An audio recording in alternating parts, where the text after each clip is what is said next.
Timothy గారికి రాసినటువంటి అపోస్తలుడైన పౌలు గారు తిమోతికి రాస్తూ చెప్పినటువంటి మాటలు మనం జ్ఞాపకం చేసుకుందాం. 2వ పత్రిక 2వ అధ్యాయం 1 నుంచి 6 వచనాలు మనం చదువుదాం.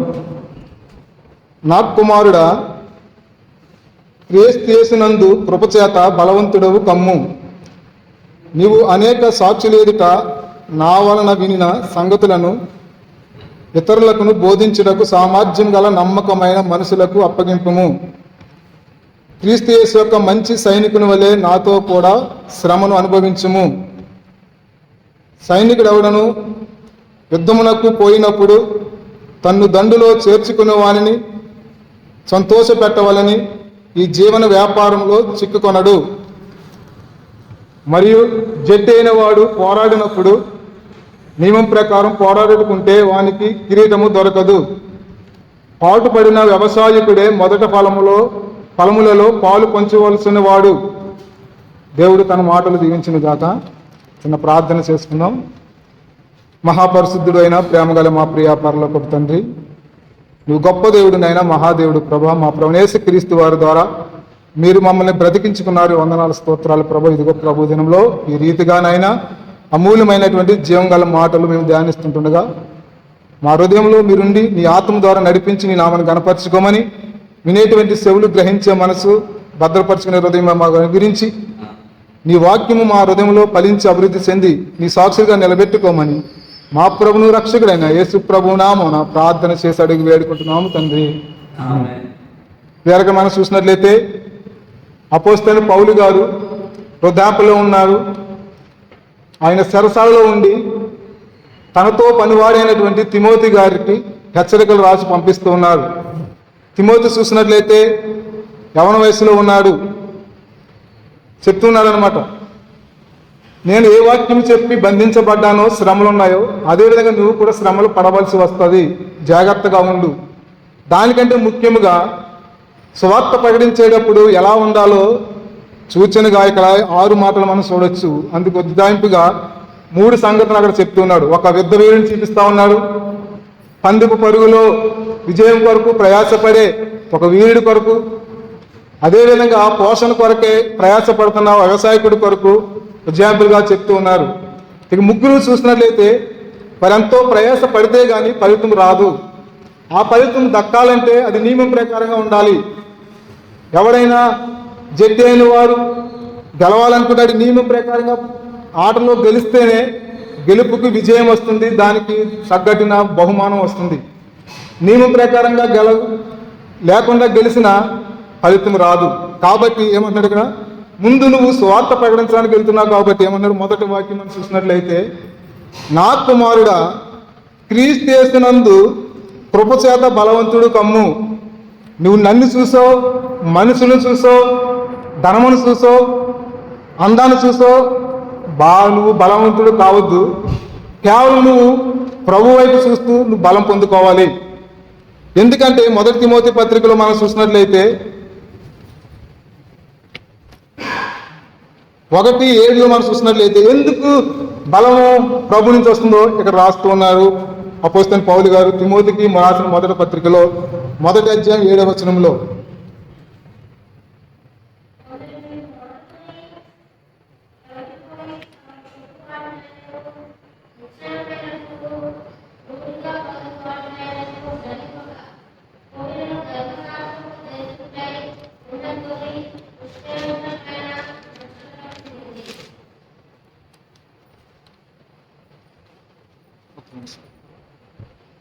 సారీ 2వ పత్రిక 1వ అధ్యాయం 1వ వచనం 7వ వచనం.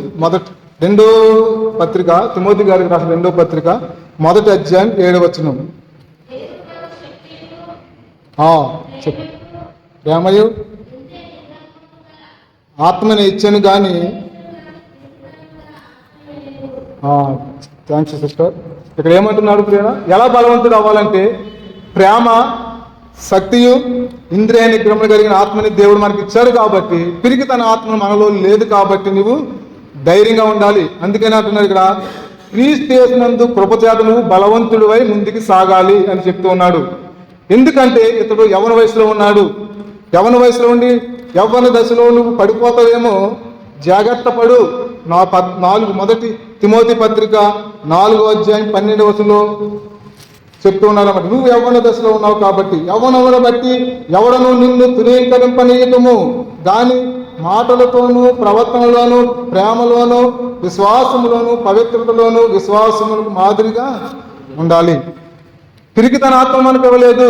ఇక్కడ ప్రేమ ఇచ్చాడు ప్రభు, ఇంద్రియ నిగ్రహం ఇచ్చాడు, శక్తినిచ్చాడు. అన్నిటికీ ఆధారము మన ప్రభువే, మన సొంత జ్ఞానము కాదు అని ఇక్కడ వాక్యం ద్వారా చెప్తున్నావు. నీకున్న జ్ఞానాన్ని బట్టి నువ్వు యవ్వన వయసులో ఉన్నావు, చాలా జాగ్రత్తగా ఉండాలి అని హెచ్చరికగా మొదటి తిమోతికి రాసినటువంటి పత్రిక 4వ అధ్యాయంలో 12వ వచనం చూస్తున్నావు. నువ్వు యవ్వన వయసులో ఉన్నావు, నిన్ను పడగొట్టడానికి అపవాది చూస్తూ ఉంటాడు. చాలా జాగ్రత్త కలిగి ఉండాలి. ఎందుకంటే యవ్వన వయసులో పడిపోయే వయసు. ప్రసంగి కూడా చెప్తున్నాడు, యవ్వన వయసులో తొట్టిల్లుతారు, అయినను అది తీర్పులోకి వస్తుందని ప్రసంగి సొలొమోను గారు జ్ఞాని అయిన వాడు రాస్తున్నాడు అనమాట. యవ్వన వయసులో పడిపోతారు అని చెప్తూ ఆ మాటను మనం చెప్తూ పూజ చేస్తాం. నువ్వు యవ్వన వయసులో ఉన్నావు కాబట్టి జాగ్రత్తగా ఉండాలి అని ఇక్కడ 4:12 మనం చూస్తున్నాం. ఎలాగొస్తాడు అపవాదంటే, వాడి లోకంలో ఉన్నటువంటి వాడు శరీరాశను నేత్రాశను జీవడంబాన్ని మనకడు ఉరిగా చూపిస్తూ ఉంటాడు. వాటిలో మనం పడిపోతాం. ఎందుకంటే సులువుగా చిక్కులు పెట్టేవాడు వాడే. ఈ మూడింటి ద్వారా మనం ఈ లోకంలో పాపంలో పడిపోతూ దేవునికి దూరం అయిపోతుంటాం. అది యవ్వన వయసులో మరీ ఎక్కువగా ప్రమాదకరమైనటువంటి దశ. కాబట్టి నువ్వు ఆ దశలో ఉన్నావు, చాలా జాగ్రత్తగా ఉండు. వాడు ఎలా వస్తాడంటే ఒక్కడుగా వస్తాడు. ఎంత గొప్ప సైన్యమైనా సరే వాడు భయపెట్టగలడు. దానికి ఆధారం మనం చూసినట్లయితే మొదటి సమూయేలు గ్రంథంలో మనం చూసినట్లయితే గొలియాతు వస్తా ఉన్నాడు. 17వ అధ్యాయము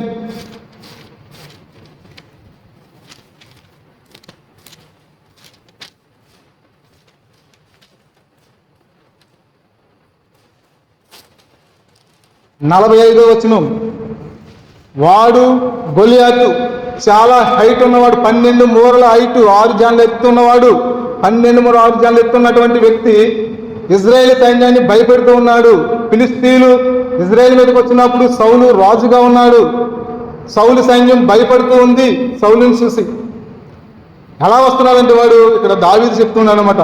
సైన్యం అంతా భయపడుతూ ఉంటే దావీదును తన ఎస్ఐ అయినటువంటి తన కుమారుడిని దావీదు ఇక్కడ పంపిస్తూ ఉన్నాడు. ఎస్ఐ గారు, మీ అన్నలు యుద్ధంలో ఉన్నారు, వారి యోగక్షేమాన్ని తెలుసుకుని నా దగ్గర రమ్మని పంపించాడు. దేవుడే ఆయన ప్రేరేపించి నడిపించాడు. భయపెట్టే వాడిని ధైర్యపరచడానికి ప్రభు అయిన ఆత్మ మనకు తోడుగా ఉంది. ఇక్కడ దావీదు వచ్చి మాట్లాడుతున్నాడు అన్నమాట. 45వ వచనం, 17వ అధ్యాయం 45వ వచనం. దావీదు, నీవు కత్తియు ఈటెయు బల్యమును ధరించుకొని నా మీదకి వచ్చుచున్నావు. చదవండి. యెహోవా పేరుగా నేను నీ మీదకి వచ్చుచున్నాను. తర్వాత బ్రదర్, ఈ దినమున యెహోవా నిన్ను నా చేతికి అప్పగించును, నేను నిన్ను చంపి నీ తల నరక్కివేతాను. చూడండి, దావీదు దగ్గర ఏముంది? ఒడిసే 5 రాయిలు. అతని దగ్గర ఒక కర్ర. నువ్వు నా మీద కర్ర పట్టుకుని వస్తున్నావు, నేను కుక్కనా అంటున్నాడు గొలియాతు. ఓరి పిచ్చివాడా, నేను నిన్ను కుక్కగా నేను చూడటం లేదు, నువ్వు యుద్ధం చేసేవాడివే. నీకంటే బలమైన దేవుడు నా పక్షాన ఉన్నాడు. ఆయన ఎవరంటే సైన్యములకు అధిపతికి యెహోవా పేరిట నేను వచ్చుచున్నాను. నువ్వు కత్తే ఈటే బల్యము నాకు చూపిస్తూ వస్తూ ఉన్నావు. ఇజ్రాయేల్ సైన్యాన్ని భయపెడుతున్నావు. ఆ సైన్యం ఎవరంటే జీవము గల దేవుని యొక్క బిడ్డలను భయపెడుతూ ఉన్నావు. జాగ్రత్త. అపవాది మన మీదకి వచ్చేటప్పుడు నేను పిరికి తన ఆత్మను కలిగిన వాడిని కాదు, జీవము గల ఆత్మను పొందుకున్న వాడిని. నువ్వెంత, నీ శక్తి ఎంత అని మనం ప్రభు కృపను పొందుకుంటే వాడిని ఎదిరించే శక్తి మనకు ఉంటుంది.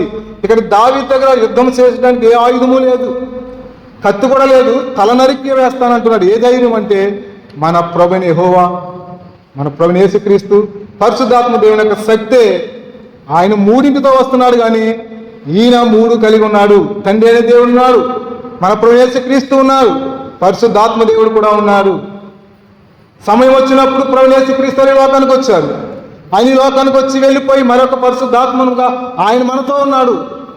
ఆయన ఈ లోకంలో మనిషి రూపంగా సంచరించి వెళ్ళిపోయిన ఆత్మరూపంగా మన దగ్గర మనతో ఆయన ఉంటున్నాడు. కాబట్టి ఆయన మనం ఆధారం చేసుకుని యవ్వన వయసులో అపవాదిని జయించాలి అని ఈ వాక్యం ద్వారా మనతో దేవుడు మాట్లాడుతున్నాడు. అయితే నువ్వు కత్తే ఈటి బల్యం పట్టుకుని వస్తున్నావు, నేను సైన్యములకు అధిపతిగా ఊపేడు వస్తున్నాను, నీ తల నరికి వేస్తా అని చెప్తూ ఉన్నాడు. ఇక్కడ మన ప్రభువు యొక్క ఆధారం చేసుకుంటున్నాడు. అందుకే అంటున్నారు ప్రభువు యేసుక్రీస్తు కృప చేతే నువ్వు బలవంతుడుగా ఉండాలి. ఈ లోకంలో ఉన్నది ఏది నీకు బలము కాదు.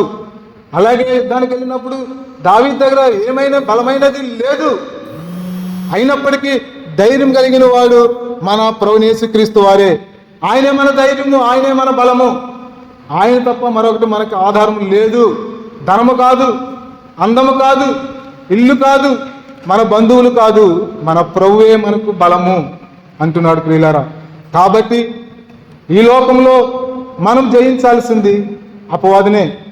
మన తోబుట్టువుల్ని కాదు, మన పరిశుద్ధుల్ని కాదు, మన పాస్టర్లని కాదు, ఎవరిని భయపెట్టవలసిన పని లేదు. అపవాదిని మాత్రమే మనం భయపెట్టాలి. అపవాది కుయుక్తి కలిగిన వాడు. యోహాను పత్రిక, మొదటి యోహాను పత్రికలో మనం చూసినట్లయితే 2:16 ఆది చాలా భయమైనటువంటి బలమైనటువంటి వాడు.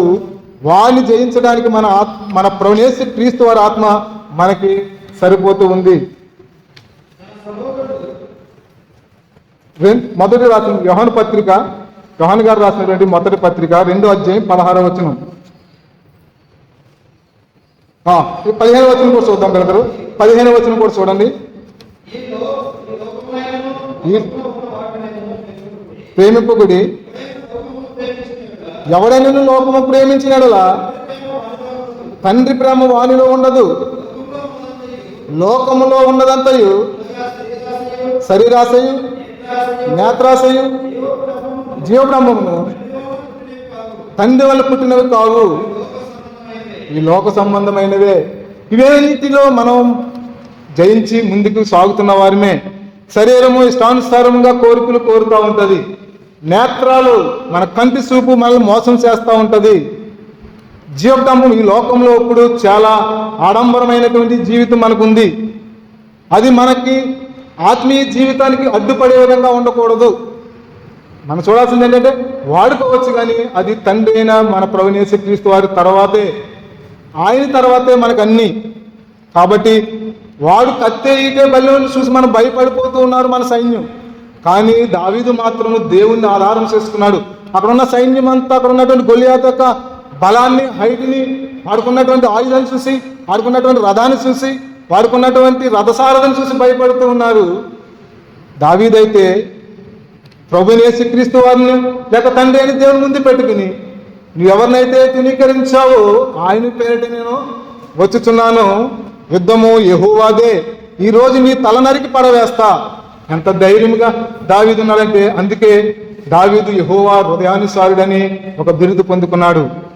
మరి మనము ఎలాంటి బిరుదు పొందుకోగలం? మనకున్నటువంటి ఆత్మీయ జీవితం ఎంత బలంగా ఉంది. అందుకే పౌలు గారు తిమోతికి రాస్తున్నాడు, ఇంక నా పని అయిపోతా ఉంది, ఇంక నన్ను చంపేస్తారు, నీరో చక్రవర్తి తల ఛేదించడానికి సమీపంగా ఉన్నాడు. గడిచిన ఆదివారం ప్రభు దినమున అయ్య గారు కూడా చెప్పారు, నీరో చక్రవర్తి పౌలు గారి తలను ఛేదించేశాడని చెప్పారు. అటువంటి భయంకరమైన స్థితిలో, ఇంకా మరణానికి దగ్గరగా ఉన్నటువంటి సమయంలో సేవ కొరకు నువ్వు ఎలా సిద్ధపడాలో, ఎలా ముందుకు సాగాలో, నువ్వెంత బలము కలిగి ఉండాలో ఆ బలము యేసు ప్రభువే అని చెప్పి హెచ్చరికగా రాస్తూ ఉన్నాడు. ఈ లోకంలో ఉన్నదంతా శరీరాశ, నేత్రాశ. ప్రభు రాకడ చాలా సమీపముగా ఉంది. చాలా ఘోరమైన కార్యాలు జరుగుతూ ఉన్నాయి, మనం చూస్తూ ఉన్నాం, వింటూ ఉన్నాం.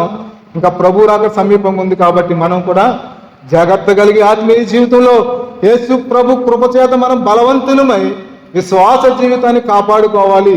మంచి పోరాడాలి. షార్ట్ కట్లు చెప్పాలంటే మనము ఈ లోకంలో యాత్రలో ఉన్నాం, మన యాత్రికులము అని తెసలోనిక పత్రికలో మనం చూస్తున్నాం. మన యాత్ర ఎప్పుడు ముగిసిపోతుందో తెలియదు. కాబట్టి బహుజాగ్రత్తగా ముందుకి సాగాలి అని లోకంలో ఈ లోక స్నేహము, దేవునితో వైర్యము 4:4 ఇదే 4:4 యోహాను పత్రిక 4:4 మనం ఆ మాట చూస్తాం. ఈ లోకంతో నువ్వు స్నేహం చేస్తే అది దేవునితో యుద్ధం చేస్తున్నట్టే. దావీదులాగా నువ్వు యెహోవాను ఆశ్రయం చేసుకుంటే మన పక్షాన దేవుడు యుద్ధం చేస్తాడు. అందుకే యోహాను పత్రిక మొదటి పత్రికలో 4వ అధ్యాయం 4లో ఆ మాట చెప్తున్నారు. ఈ లోక స్నేహము దేవునితో వైర్యం. ప్రియులారా, 4వ అధ్యాయం 4:1 చూసినట్టయితే, ప్రియులారా, అనేకులైన అబద్ధ ప్రవక్తలు లోకంలోనికి బయలు వెళ్తున్నారు. జాగ్రత్తగా ఉండాలి. అబద్ధాలు చెప్పేవారు కూడా మన మధ్యలో ఉండి తగాదాలు పెట్టి లోకంలో అల్లర్లు సృష్టిస్తూ ఉన్నారు. ఇష్టానుసారమైనటువంటి ఈ లోకంలో ఉన్నటువంటి సినిమా పాటలతో దేవుని పాటలు కలిపి చేస్తూ అల్లరి చేస్తూ ఉన్నారు దేవుణ్ణి. ఎంత భయంకరమైనటువంటి స్థితిలో ఉన్నారో చూడండి ప్రియులారా. యాకోబు పత్రిక 4వ అధ్యాయంలో మనం చూసినట్లయితే, యాకోబు గారు రాసిన పత్రిక మొదటి అధ్యాయం 4వ అధ్యాయంలో మనం చూసినట్లయితే, ఈ లోకంలో ప్రవక్తలు అలాంటి వారు ఉన్నారు. అల్లరితో కూడిన ఆటపాటలతో ఈ లోకాన్ని, దేవుని నామాన్ని అల్లరి చేసేవారు ఉన్నారు. కాబట్టి వారితో మనం కలవకూడదు. ప్రియులారా, అనేకులైన అబద్ధ ప్రవక్తలు లోకంలో బయలు వెళ్తున్నారు. మొదటి యోహాను 4:1 మనం చూస్తాం. యాకోబు 4:1 ఏమంటున్నాడంటే, యాకోబు 4:1, మీలో యుద్ధములను పోరాటములు దేని నుండి కలుగుచున్నవి? మీ అవయములలో పోరాడు మీ భోగేచ్ఛలను బట్టే కదా. ఈ లోకంలో ఉన్నటువంటి వాటిని, యాకోబు రాసినటువంటి పత్రిక మొదటి అధ్యాయం 4వ వచనం, యాకోబు గారు రాసినటువంటి పత్రిక 4వ అధ్యాయం 1వ వచనం, మీలో యుద్ధములను పోరాటములను దేని నుండి కలుగుచున్నవి? మీ అవయములలో పోరాడు మీ భోగేచ్ఛలుండే కదా. మీరు ఆశించుచున్నారు కానీ పొందుకోవట్లేదు. నరహత్య చేయుదురు, మత్సరపడుదురు కానీ సంపాదించుకోలేరు. పోట్లాడుదురు, యుద్ధం చేయుదురు కానీ అడగనందున దొరకటలేదు. 4వ వచనంలో మనం చూసినట్లయితే ప్రియులారా, ఇదే అధ్యాయం 4వ వచనంలో 2వ భాగం, కాబట్టి ఎవడు ఈ లోకమును స్నేహం చేయగోరువాడు దేవునికి శత్రువగును.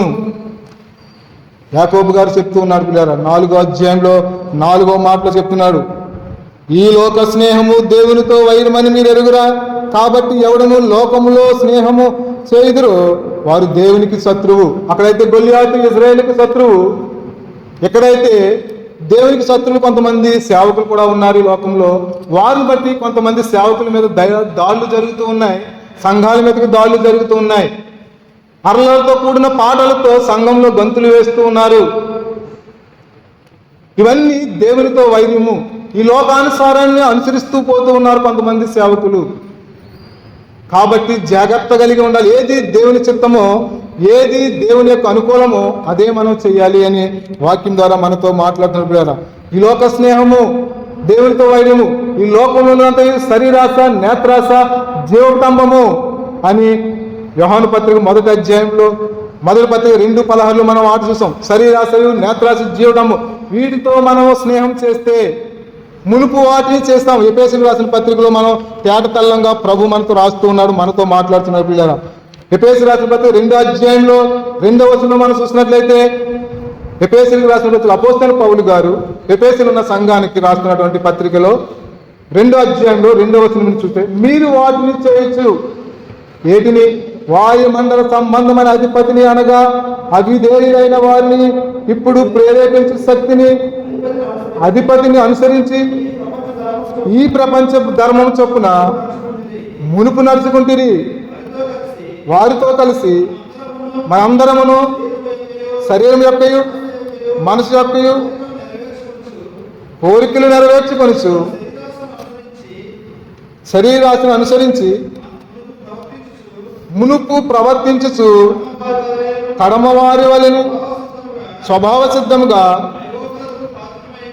దైవోగ్రతకు పాత్రమయ్యాము. కడమవారి వలె అంటే ఇప్పుడున్నటువంటి స్థితి ఎప్పుడుందో అప్పుడు కూడా ఉంది. అపోస్తలుడైన పౌలు గారు ఇక్కడ ఎఫెసీయుల సంఘానికి రాస్తూ హెచ్చరిక చేస్తున్నారు. మీరు మీ అపరాధముల చేతను పాపముల చేత చనిపోయారు. అవును, ఒకప్పుడు మన స్థితి చనిపోయిన స్థితి. మన స్థితి ఒకప్పుడు దేవునికి దూరమైనటువంటి స్థితి. కానీ మన ప్రభువైన క్రీస్తునందు మనకి జీవనాన్ని అనుగ్రహించారని 5వ వచనం 6వ వచనంలో మనం చూస్తున్నాం ప్రియులారా. మునుపు వాటిని చేసి వాయుమండల సంబంధి అనగా ఈ ప్రపంచంలో ఉన్నటువంటి వాడు, ఈ లోకంలో ఉన్నటువంటి వాడు అపవాది యొక్క అనుసరించి మనము దైవోగ్రతకు స్వభావ సిద్ధముగా దైవోగ్రతకు మనము ఒకప్పుడు చిక్కుకున్న వారిమే. అందులో మళ్ళీ మనం చిక్కుకొనకూడదు. ఎందుకంటే మీ అపవాదైన శత్రువు గర్జించు సింహాలే ఎవరు మృంగుదరాన్ని వెతుకుతూ తిరుగులాడుచు ఉన్నాడు. కానీ మన దేవుడైన ప్రభువైన యేసుక్రీస్తు వారు యూదా గోత్రపు సింహము మనకి తోడుగా ఉంది. ఆనాడు గొల్యాతు యుద్ధవీరుడే, దావీదుకి యుద్ధం రాదు, అయినను యుద్ధము చేసే శక్తిని దావీదుకి ఇచ్చిన దేవుడు. అపవాదైనటువంటి వాడిని జయించడానికి ప్రభువాత్మ మనకు తోడుగా ఉంది. కాబట్టి క్రీస్తు యేసు కృపనందు నువ్వు బలవంతుడు కావాలి. తిమోతి, నా ప్రియ కుమారుడా, నువ్వు చాలా జాగ్రత్తగా ఉండాలి.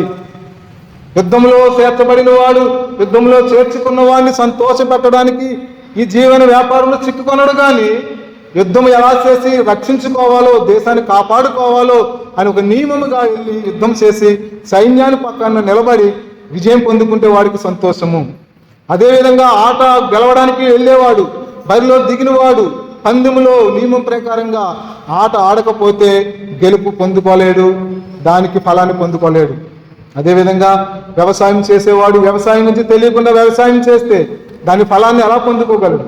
ఏ సమయంలో పంటకి ఎలా రక్షణ కావాలో, ఏ సమయాన్ని ఎరువు వేయాలో, ఏ సమయం దానికి పురుగు రాకుండా చూడాలో, పురుగు వచ్చే సమయంలో దాన్ని ఎలా నాశనం చేయాలో పురుగుని ఆలోచన చేసి ముందుకు సాగితేనే ఆ ఫలాన్ని పొందుకుంటాడు. ఈ మూడింటిని అపోస్తలుడైన పౌలు గారు పేతురు గారికి, తిమోతి గారికి చెప్తున్నాడు. ప్రియులారా, నువ్వు చాలా బలము కలిగి ఉండాలి. యవ్వన దశలో ఉన్నావు, అపవాది నిన్ను చిక్కించుకుంటాడు. బహుజాగ్రత్త కలిగి ఉండాలి. వాడి లోకంలో ఉన్నవాడు వాడి శరీరాన్ని, నేత్రాన్ని, మనకున్నటువంటి ఆలోచన శక్తిని వాడు ఆకర్షించుకుని మనల్ని పడగొడతాడు, వాడిలో చిక్కించుకుంటాడు. మనం అలా చిక్కుకుని పాపంలో ఉంటే పాపం వచ్చి జీతము మరణము. రోమాపత్రిక 6వ అధ్యాయంలో 22-23 మనం చూస్తాం. పాపములు వచ్చి జీతము మరణము, దేవుని కృపావరము మన ప్రభువైన యేసుక్రీస్తునందు నిత్య జీవం. కాబట్టి వాడిని ఎదిరించడానికి క్రీస్తు యేసు కృప చేత నువ్వు బలవంతుడుగా ఉండాలి అని షార్ట్ కట్ గా చెప్తూ ఉన్నాడు.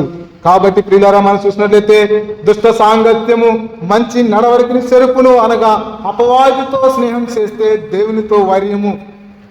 దుష్టుడు వాడు అపవాది, వాడు సులువుగా చిక్కులు పెట్టి మనల్ని లోపరుచుకుంటాడు. అది దుష్ట సాంగత్యంలోనికి పోతా ఉంది. మన స్నేహము దుష్ట సాంగత్యం అనగా మన చుట్టూ ఉన్న వారితో స్నేహం చేసే దుష్ట సాంగత్యము కాదు. కానీ వారు దుష్టులైనప్పటికీ మన ప్రవర్తన మనం కాపాడుకుంటే మనము నీతిమంతులుగానే ఉంటాము. కానీ అపవాదితో స్నేహం చేస్తే అది దుష్ట సాంగత్యము. శరీరాశ, నేత్రాశ ఇవన్నీ అందులో ఉన్నాయి. అది దేవునికి దూరపరిచేది. కాబట్టి మంచి నడవడిక అనగా జీవ మార్గాన్ని తీసివేసి నరకంలోనికి తీసుకెళ్ళిపోతాడు. ఎవరైతే యేసుక్రీస్తు నామాన్ని అంగీకరించలేదో వారు ఆ మార్గంలో ఉన్నారని అర్థం. ఎవరైతే యేసుక్రీస్తు ప్రభువుని నమ్ముకున్నారో వారు మంచి సహవాసంలో ఉన్నారు. అది జీవ మార్గము. నా శరీరం తిని నా రక్తం త్రాగువాడే నిత్య జీవము గలవాడు, అంత్య దినములైన వాడిని లేపుతాను. యోహాను సువార్తలో ప్రభువైన యేసుక్రీస్తు వారు చెప్పినటువంటి మాటలు. జీవ మార్గం అయితే ఆయన శరీరాన్ని తినడానికి, ఆయన రక్తాన్ని త్రాగడానికి నడిపిస్తూ ఉంది. ఆయన శరీరాన్ని, ఆయన రక్తాన్ని తీసుకోలేని వారు అపవాది మార్గంలో ఉన్నారని వాక్యం ద్వారా మనం తెలుసుకోవచ్చు ప్రియులారా. కాబట్టి మునుపు వాటిని చేసి మనం తప్పించుకున్నాం, ఇప్పుడు జీవ మార్గాన్ని ఉన్నాం. కాబట్టి ప్రభువైన క్రీస్తు కృపచేత బలవంతులను కావాలి. అపోస్తలుడైన పౌలు గారు తిమోతికి అదే హెచ్చరిక చేసి ముందుకు నడిపిస్తూ ఉన్నాడు ప్రియులారా.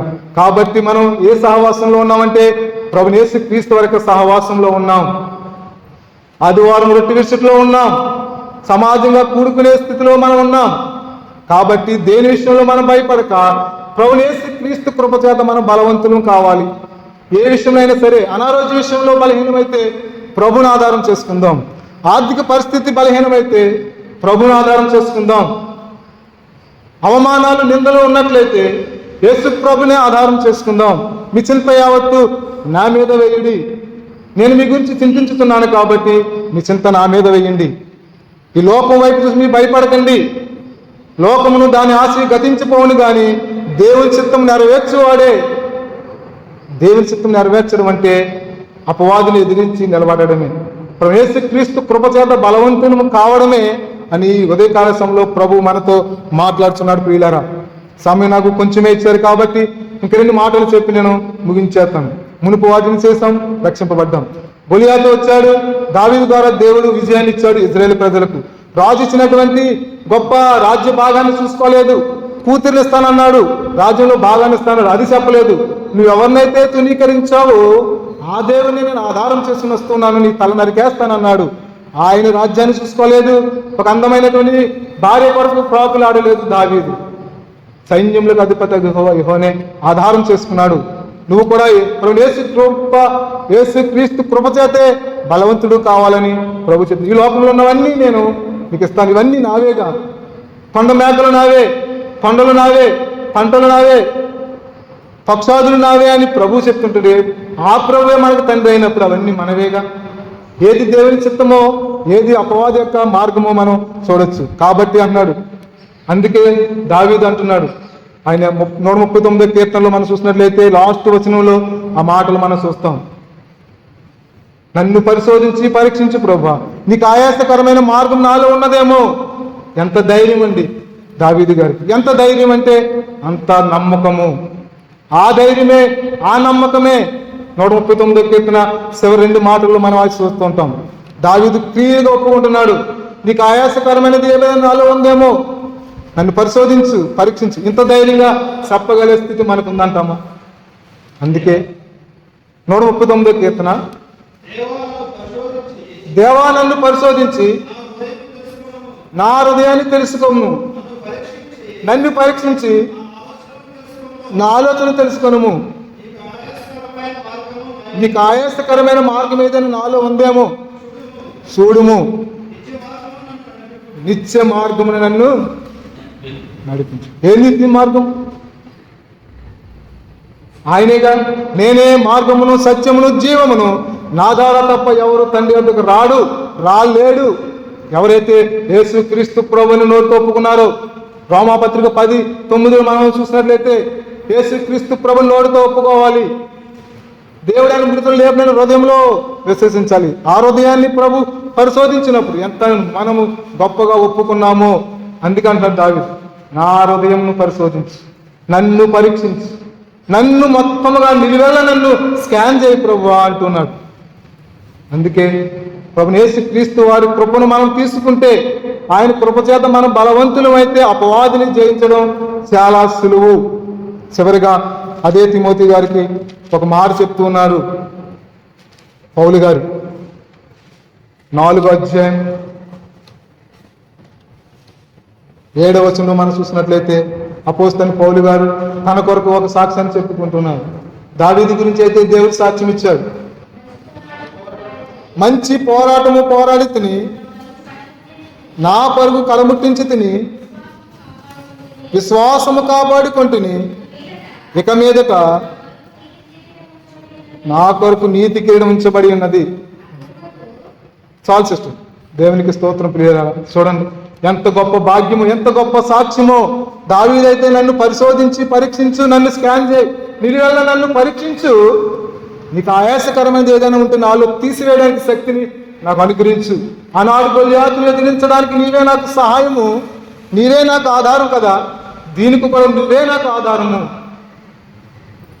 ఎందుకంటే ఆయన ఈ లోకాన్ని జయించిన వాడు మన ప్రభువు యేసుక్రీస్తు వారు. నా కృప నీకు చాలు అని అపోస్తలుడైన పౌలు గారికి చెప్పిన మాట, ఆ కృప చేత నేను బలవంతునయ్యాను, ఆ కృప చేత విశ్వాసం కాపాడుకున్నాను, ఆ విశ్వాసం ద్వారా నేను ముందుకు సాగి నీతి కిరీటాన్ని, జీవి కిరీటాన్ని నేను పొందుకోబోతున్నాను, నాకు సిద్ధంగా ఉంది. ఆనాడు స్టెఫను గారు చెప్తూ ఉన్నారు, తండ్రి ఇప్పుడు పాసన ప్రభు నేను చూస్తున్నాను అన్నారు. అపోస్తుల కార్యము 7వ అధ్యాయంలో మన స్టెఫను మనం చూస్తూ ఉన్నాం. ఆ సమయంలో సౌలుగా పౌలు గారు అక్కడ ఉన్నారు. అప్పుడు ఇంకా ఆయన దేవుని సేవకు రాలేదు. ఆ మాటలే చెప్తున్నాడు. తండ్రి ఇప్పుడు పాసన కూర్చున్నారని ఎబ్రీ రాసిన పత్రికలో 12వ అధ్యాయం 11వ అధ్యాయంలో చెప్తున్నాడు. ఆయన తండ్రి ఇప్పుడు పాసన కూర్చుని ఉన్నాడు. ఆయన గొప్ప దేవుడు. ఆయన కృప చేతే బలవంతులు కావాలి. ఆయన ఏంటంటే మనం బలవంతులమై ఉండాలి. ఆ బలము మనది మంచి పోరాటమై ఉండాలి. ఏ విధంగా అయితే యుద్ధంలో పోరాడేటప్పుడు నీతి ప్రకారంగా పోరాడితే విజయము, ఆనాడు దావీదు యేసు ప్రభు లేక మన తండ్రి అయిన దేవుని ఆధారం చేసుకున్నాడు, గెలుపు పొందుకుని ఇజ్రాయేలు ప్రజలను రక్షించుకున్నాడు.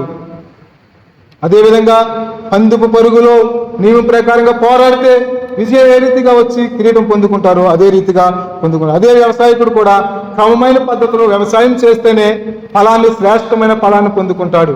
లేదంటే పొట్టు ధాన్యాన్ని పొందుకోవాల్సి వస్తుంది. నియమం ప్రకారంగానే ఏదైనా ఉండాలి. అదే మన నియమం ఏంటంటే మన ప్రభువు యేసుక్రీస్తు వారు మాత్రమే. ఆయన తప్ప మరొక నియమం మనకు లేదు. నేనే మార్గము, సత్యము, జీవము, శరీరాశ, నేత్రాశ, జీవకంబము, ఇవన్నీ వాటి ద్వారా మనం జయించడానికి ఆయనే మార్గము, ఆయనే సత్యము, ఆయనే జీవము. అది కత్తైనా, ఈటైనా, బల్యమైనా సరే మన ప్రభువే. సర్వాంగ కవచం మనకుంది, రక్షణ అనే స్థిరస్థానము మనకుంది, నీతైన మైమరుపు మనకుంది, వాక్యమని ఖడ్గమును, విశ్వాసమని డాలు, సత్యమని దట్టి, సమాధాన శుద్ధ మనసు జోడి కొరికిని, రక్షణ స్థిరస్థానం ధరించుకుని, నీతైన మైమరుపు వేసుకుని యుద్ధపు రంగంలో మనం ముందుకు సాగాలి. అదే మన ప్రభువు యేసుక్రీస్తు వారి కృపచేతనే మనం ముందుకు సాగి మంచి విజయం మనం పొందుకోవాలి. మంచి పోరాటము మనం పోరాడాలి. ఉదయకాల సమయంలో ఏంటంటే మనం పోరాడేది ఈ లోకంతో ఉన్న వారితో మనం పోరాడట్లేదు. ఈ లోకంలో ఉన్నటువంటి శరీరాశ, నేత్రాశ, జీవటమ్మ మీదే మన పోరాటం. ఈ లోకంలో ఈ మూడే ఏలుతూ ఉంటుండగా వాటిని జయించే శక్తి మన ప్రభువు యేసుక్రీస్తు కృపే. ఆయన కృపచేత మనం బలవంతులై ముందుకు సాగి దేవుని చిత్తంలో, దేవుని సేవలో, పరిచయంలో ముందుకు సాగాలని ప్రభు కోరుకున్నాడు. తిమోతి గారికి అదే హెచ్చరిక, మనకి అదే హెచ్చరిక. మన ప్రభువు యేసుక్రీస్తు కృపచేత మనం బలవంతులమై మంచి పోరాటం పోరాడి ముందుకి కొనసాగుదాం. దేవుడు తన మాటలు దీవించును గాక. ఆమేన్. ప్రత్యేకమైన వందనాలు, సంఘమందరికి వందనాలు.